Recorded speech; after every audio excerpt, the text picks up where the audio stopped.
창세기 백문백답, 창세기 2장 4절 여호와 하나님. 하나님이라는 일반 남성 복수 명사. 여러분의 구독, 좋아요, 알림, 댓글은 이 사역에 큰 힘이 됩니다. 안녕하세요, 김홍석입니다. 오늘은 하나님 칭호에 대해서 말씀드려 보겠습니다. 하나님 엘로힘이라는 호칭은 제52강 창세기 1장 1절의 단어 하나님 천지 창조에서 일반 명사 남성 3인칭 복수 명사라고 하는 사실을 설명해 드린 바가 있는데요. 여호와라는 칭호와 구분해서 좀 더 자세히 살펴보려고 합니다. 본문은 창세기 2장 4절에서 7절 말씀에 보면 여호와 하나님, 여호와 하나님, 여호와 하나님 많이 나오잖아요. 이게 하나님이라는 단어가 어떤 의미를 갖냐, 그리고 여호와 하나님은 어떤 의미를 갖냐 살펴보겠습니다. 하나님 엘로힘은요, 여호와 하나님이잖아요. 엘로하의 복수형 엘로힘입니다. 이것은 이제 일반 명사 남성 복수 형태고요. 엘로하라고 하는 이 엘로하의 복수형이라고 했지 않습니까? 이 엘로하는 엘에서 유래했습니다. 엘. 이 엘은 어디에서 나오냐 하면요, 창세기 17장 1절에 나옵니다.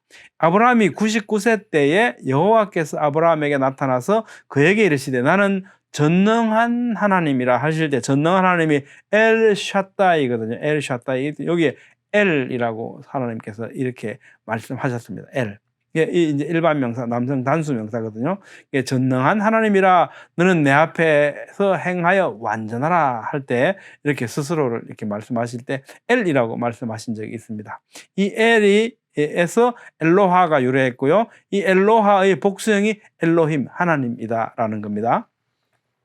또 통상적인 의미에서 또 신들이라고 하는 일반적인 신들을 의미하는 경우도 있습니다. 또 자존하시는 하나님, 창조주 하나님만을 의미하는 때가 있고요. 주로 성경에서는 바로 이 네 번째 이 하나님을 의미하죠. 또 다섯 번째로요, 높은 관리들에게 경의를 표하는 방법으로도 사용된 적이 있습니다. 통치자, 재판관, 신적 존재, 천사들 이런 경우에도 이 엘로힘이 사용된 적이 있어요. 이게 하나님 엘로힘이라는 호칭은 아까 말씀드린 바와 마찬가지로 제52강 한번 보시고 같이 참고해 주시기 바랍니다. 카리스 종합주석은 이렇게 설명해요. 엘로힘은 하나님을 가리키는 보편적인 히브리어 칭호이다. 많은 학자들에 따르면 엘로힘은 능력을 나타내는 자라는 의미를 지닌다. 이 칭호에는 정관사가 붙을 때도 있고 붙지 않을 때도 있다. 성경 전체에서 이 칭호는 약 2555회 정도 사용되었고 그 가운데 2310회는 살아계신 참 하나님의 칭호로 또 245회는 다른 의미로 사용되었다. 다른 의미로도 사용된다는 거죠. 이 칭호는 케루빔, 쉐라핌 이런 것 같이 이렇게 임이 마지막에 복수를 나타내는 전미사 의미거든요. 의미를 취하는 이런 복수 형태다. 엘로힘. 또 참 하나님을 의미할 때는 단수형 동사를 취한다. 그러니까 우리가 예배하는 창조주 하나님을 의미하는 엘로힘이라는 이 명사는 복수 명사라 그랬잖아요. 근데 복수 명사임에도 불구하고 항상 3인칭 단수 동사를 취합니다. 엘로힘이라는 단어는 복수형으로 유일하신 하나님, 창조주요, 통치자요, 주님으로 계시는 하나님이다. 창세기 1장 1절에서 나타난 바와 같이 이 칭호는 하나님을 가리키는 독특한 명칭이다. 이 칭호가 복수형으로 되어 있는 것은 그럼 왜 복수형으로 되어 있냐? 위엄의 복수 또는 장엄의 복수라고 의미하기도 하고 또 하나님의 위대하심과 무한하심과 불가해성을 나타낸다. 그래서 복수 명사로 쓴다라고 해석하기도 하고요. 또 복수형 엘로힘의 함축된 개념은 일반적으로 널리 쓰이는 하나님의 칭호 영어명인 God에 의해서보다는 신격을 강조한 칭호인 Godhead나 또는 신성을 강조한 영어명인 Deity에 의해서 좀 더 명확하게 정확하게 표현될 수 있다고 합니다. 그리고요, 하나님의 이름이 복수형으로 전달된 것은 하나님께서는 삼위이시나 일체로 존재하신다는 삼위일체의 진리를 드러낸다고 해석합니다. 종교계에 가신 칼빈 또 이렇게 해석을 했습니다. 오직 한 분 하나님께만 드려야 할 경배가 점차 죽은 자들의 영혼, 해와 달과 별, 그리고 사람의 손으로 만든 우상들에게 시행될 때 엘로힘은 그 대상들을 가리키는 데 사용되기도 했습니다. 이 단어가요. 그러니까 이 경우에 엘로힘은 성경은 신 혹은 신상으로 번역을 했습니다. 예를 들면 열왕기상 18장 24절 너희는 너희 신의 이름을 부르라. 나는 여호와의 이름을 부르리 할 때 너희 신의 이름을 부르라 할 때 엘로힘 이렇게 사용이 된다는 거죠. 문맥에 따라서 우리는 잘 구분할 수 있습니다. 그래서 그렇게 구분해서 번역을 했고요. 또 재판관들에 대해서도 엘로힘이 사용되었습니다. 이 경우에 엘로힘은 경배를 받아야 할 존재를 나타내는 것이 아니라 이런 이름으로 불리고 있는 재판관 집단을 가리킵니다. 재판관들은 모든 신의 하나님이요 모든 주인들의 주 되시는 유일하고 참되신 하나님을 대신해서 하나님의 정의에 입각하여 그들에게 맡긴 송사를 올바르게 행해야 할 사람들이기 때문에 이렇게 불렀던 것 같습니다. 여호와 하나님.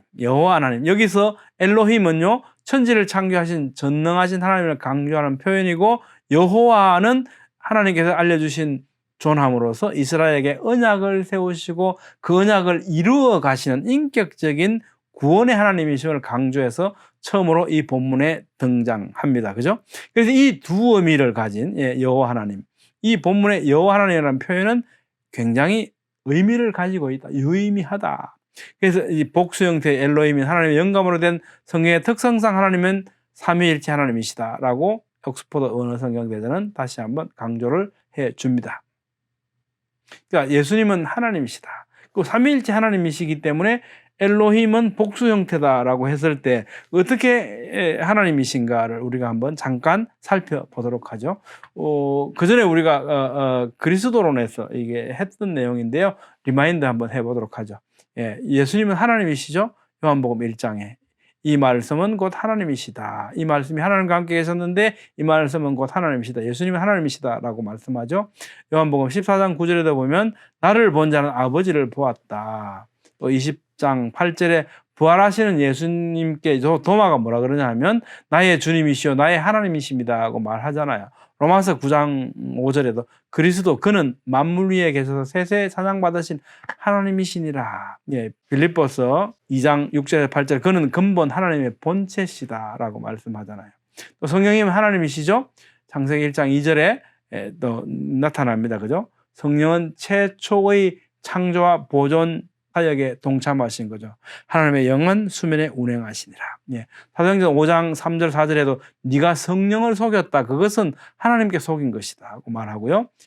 고린도후서에도 보면 주는 영이시다. 영은 누굽니까? 성령이시죠. 성령, 주는 하나님이시니까요. 요한복음 4장 24절에도 하나님은 영이시다. 하나님은 영이시다. 영은 어떻게 해요? 성령이시다. 성령은 하나님이시다라는 거죠. 이사야 11장 2절 성령은 신적인 지혜와 능력과 지식의 원천이다.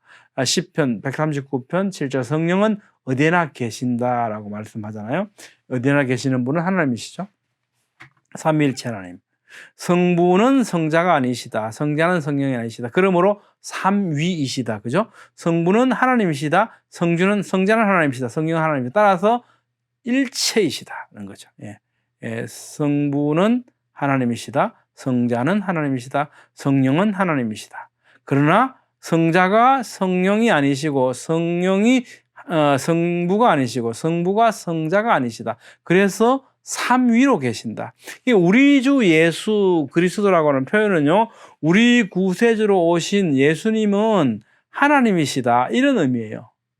주는 하나님이시잖아요. 예수님은 그리스도이시다는 거죠. 이것이야말로 다른 종교와 근본적으로 다른 점이죠. 유대교, 이슬람교, 같은 구약 성경 비슷하다. 아니죠. 완전히 다른 거죠. 예수님은 하나님이시다. 삼위일체 하나님. 이것을 믿는 믿음이 바로 우리 그리스도교의 본질인 거죠.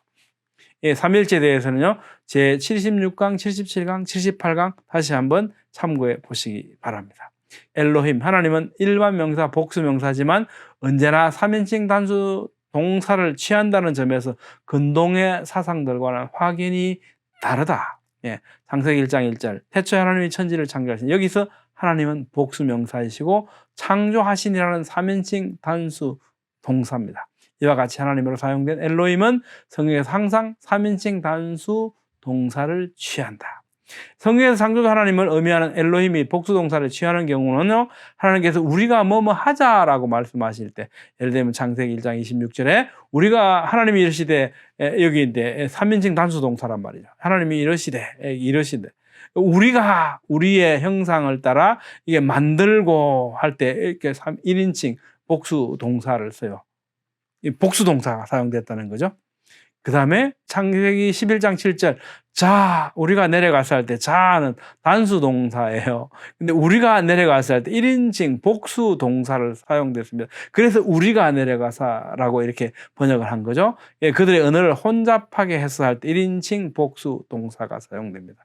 그래서 이 엘로힘 하나님이 이 복수 동사를 취하는 경우에는 아주 희귀한데요.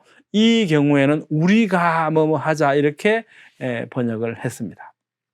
여호와 하나님, 우리는 성경을 읽으면서 어떤 경우에는 하나님 또 어떤 경우에는 여호와로 기록되어 있다는 사실을 발견하게 되는데, 하나님의 3대 호칭은 엘로힘, 여호와, 아도나이로 각 문맥에 가장 잘 맞는 하나님의 칭호를 의도적으로 사용하고 있다라고 하는 걸 우리가 인식을 하고요. 각 상황 안에서 하나님의 행동이나 면모상의 특징, 심정, 역할, 관계 등을 잘 드러내주고 있습니다. 우리가 앞으로 성경을 읽을 때 어떤 호칭이 사용되었는가를 우리가 생각하면서 읽으면 좀 더 깊이 이해하는 데 도움이 되지 않을까 생각하게 됩니다.